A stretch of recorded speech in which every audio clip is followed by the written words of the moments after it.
देखिए, प्रश्न तो बहुत आसान सा है। कक्षा 12वीं में इतिहास यानी हिस्ट्री विषय है, तो आपके लिए वीडियो महत्वपूर्ण होने वाला है, क्योंकि यहाँ पर मुख्य रूप से प्रश्न एक लेंगे, लेकिन इसके पीछे जो बहुत सारे प्रश्न हैं जो आपके एग्ज़ाम पॉइंट ऑफ व्यू से इम्पोर्टेंट है, उन सभी प्रश्नों को कवर कर लेंगे। कम से कम मान के चलिए 10 से 15 सवाल आपको इस क्लास के अंदर, अभी छोटा सा वीडियो के अंदर होने वाला है। और ये 15 जो सवाल है, ये 15 सवाल में मान के चलिए 2 से 3 सवाल एग्ज़ाम में आने वाले हैं। तो इस वीडियो के अंदर आप लोग अंत तक बने रहिएगा।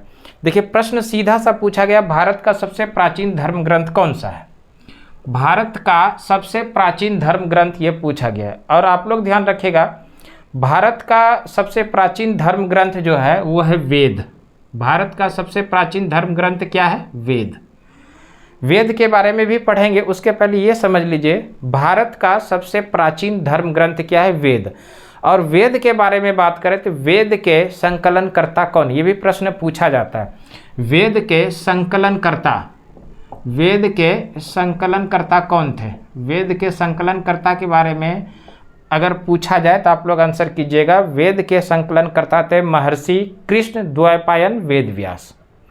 महर्षि कृष्ण द्वैपायन वेद व्यास जी वेद के संकलन करता थे। ठीक है, आप हम लोग यहाँ पर शॉर्ट में लिख लेते हैं महर्षि वेद व्यास, है ना। आप लोग पूरा नोट डाउन करना चाहते हैं तो कर लीजिएगा महर्षि वेद व्यास। महर्षि वेद व्यास इसके संकलन करता थे। किसके? वेद के। वेद के संकलन करता कौन थे? तो वेद के संकलन करता थे महर्षि कृष्ण द्वैपायन वेद व्यास जी। ठीक है, अब बात करते हैं वेद। ये वेद जो है भारत का सबसे प्राचीन धर्म ग्रंथ है। भारत का सबसे पुराना धर्म ग्रंथ क्या है? तो वह है वेद। और वेद के संकलनकर्ता कौन हुए? महर्षि कृष्ण द्वैपायन वेद व्यास। वेदों की संख्या कितना है? अब ये भी तो बात करते हैं। वेदों की संख्या 4 है। वेदों की संख्या कितना है? वेदों की संख्या 4 है। और ये 4 वेद कौन कौन से? पहला याद रखिएगा आप लोग ऋग्वेद। पहला कौन सा याद आप लोग रखिएगा? ऋग्वेद। दूसरा जो याद रखिएगा, दूसरा कौन सा वेद याद रखिएगा? तो आप लोग दूसरा याद रखिएगा यजुर्वेद।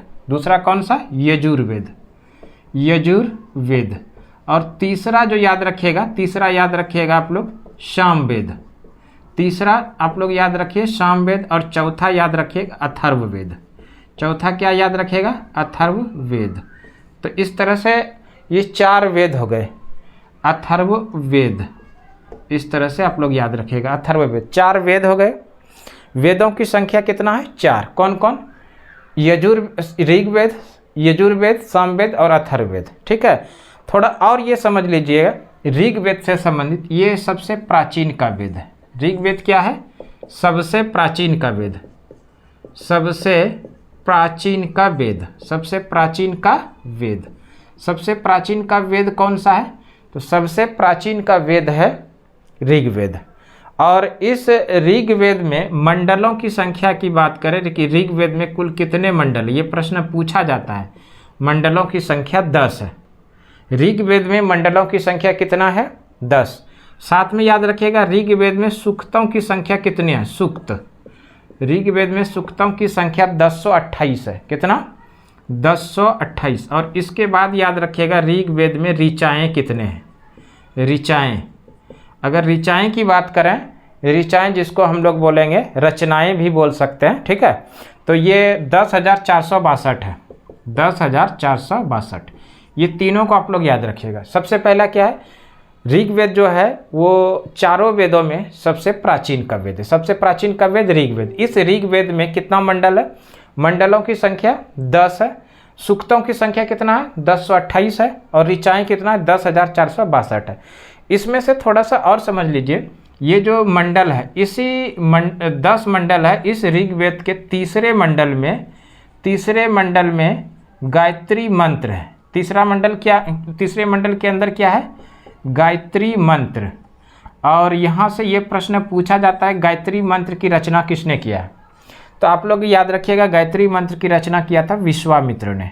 विश्वामित्र।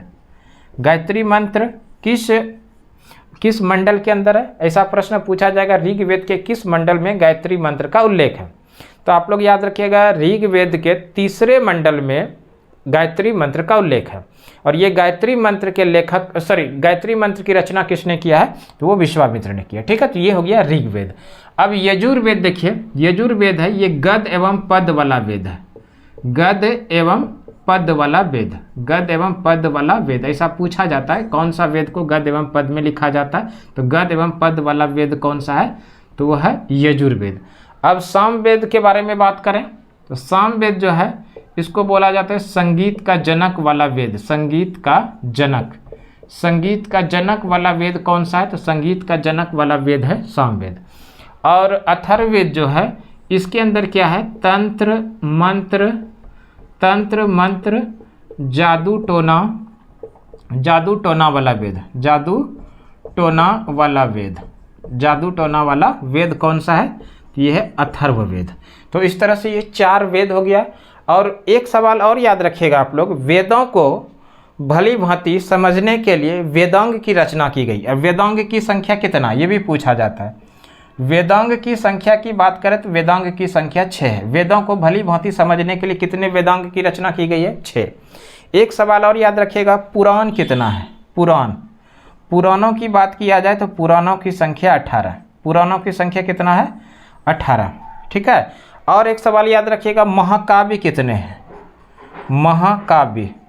महाकाव्य की बात करें तो महाकाव्य 2 है।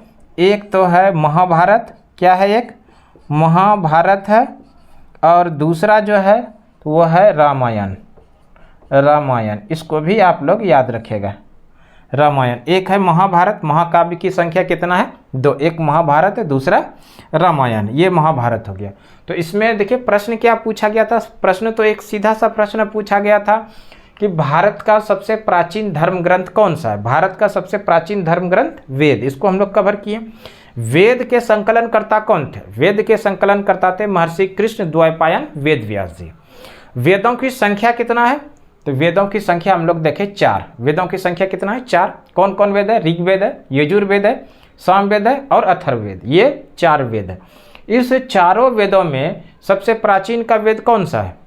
इस चारों वेदों में सबसे प्राचीन का वेद हो गया ऋग्वेद। सबसे प्राचीन का वेद कौन सा है? ऋग्वेद। और इस ऋग्वेद में मंडलों की संख्या कितना है? ये भी प्रश्न पूछा जाता है। ऋग्वेद में मंडलों की संख्या 10 है। और ऋग्वेद में सूक्तों की संख्या कितना है? सूक्तों की संख्या 1028 है। सूक्त, इसको आप लोग मंत्र भी बोल सकते हैं। मंत्रों की संख्या कितना है? तो मंत्रों की संख्या हो गया 1028। ऋचाएँ कितना है? ऋचाओं की संख्या है 10,462। ठीक है। और इसी ऋग्वेद के तीसरे मंडल के अंदर क्या है? गायत्री मंत्र का उल्लेख है। और ये गायत्री मंत्र की रचना किसने किया? गायत्री मंत्र की रचना किया है महर्षि वेद व्यास ने। ठीक, ये विश्वामित्र ने, ध्यान रखिएगा, विश्वामित्र ने। गायत्री मंत्र की रचना किसने किया है? विश्वामित्र ने। ठीक है। अब इसी चारों वेदों को अच्छे से समझने के लिए वेदांग की रचना की गई। और वेदांगों की संख्या कितना है? 6। कुल वेदांग कितना है? 6। और इसके साथ में आप लोगों को जो याद रखना है, पुराणों की संख्या कितना है? तो पुराणों की संख्या 18 है। पुराणों के बारे में आगे किसी क्लास में हम लोग देख लेंगे। अभी इतना याद रखिए कि पुराणों की संख्या कितना है? तो पुराणों की संख्या 18 है। और साथ ही साथ जो याद रखना है, महाकाव्यों की संख्या कितना है? तो महाकाव्य 2 है। एक महाभारत है, दूसरा रामायण है। क्लियर है? तो प्रश्न 1 था और उसके पीछे कितना प्रश्न बने? जितना भी प्रश्न बना उसमें से कम 2 से 3 सवाल एग्ज़ाम में जब आप लोग बैठेंगे तो निश्चित रूप से देखने के लिए मिल सकता है। ठीक है। तो इस तरह का कम समय में बेहतर तैयारी के लिए आप सुमन क्लासेस मेरे साथ लगातार जुड़ सकते हैं। और आपसे हमारा ये वादा है कि हमारे क्लास में कंटिन्यू आप बने रहते हैं। तो इंटर बोर्ड एग्ज़ाम जब दीजिएगा 2027 के अंदर, या जब भी दीजिएगा 28 में दीजिएगा, तो आपको ये मान के चलिए कि ऑब्जेक्टिव अगर 50 सवाल बनाना है तो आपको उस समय आता रहेगा 60 सवाल, 70 सवाल, ये कम से कम हो, उससे ज़्यादा भी आ सकता है। तो उसमें सेलेक्ट करके आप 50 में 50 नंबर ला भी सकते हैं ऑब्जेक्टिव के अंदर। और सब्जेक्टिव का भी तैयारी करने के लिए हम लोग बताएंगे कैसे उसमें बेहतर नंबर लाएं। कम से कम आप ये मान के चलिए केवल क्लास अटेंड कर लीजिए तो आप 90 नंबर ला सकते हैं। याद करने की कोई ज़रूरत नहीं, याद करने की जिम्मेदारी हमारी रहेगी। कैसे याद होगा? याद हम करा देंगे आप लोगों को। आपको खुद से याद नहीं करना है, केवल क्लास अटेंड कर लेना है, पूरा सुन लेना है, अच्छे से समझ लेना है, आपको खुद ब खुद याद हो जाएगा। ठीक है, तो फिर से एक नए क्लास में, अगले क्लास में मिलेंगे। तब तक के लिए धन्यवाद। जय हिंद।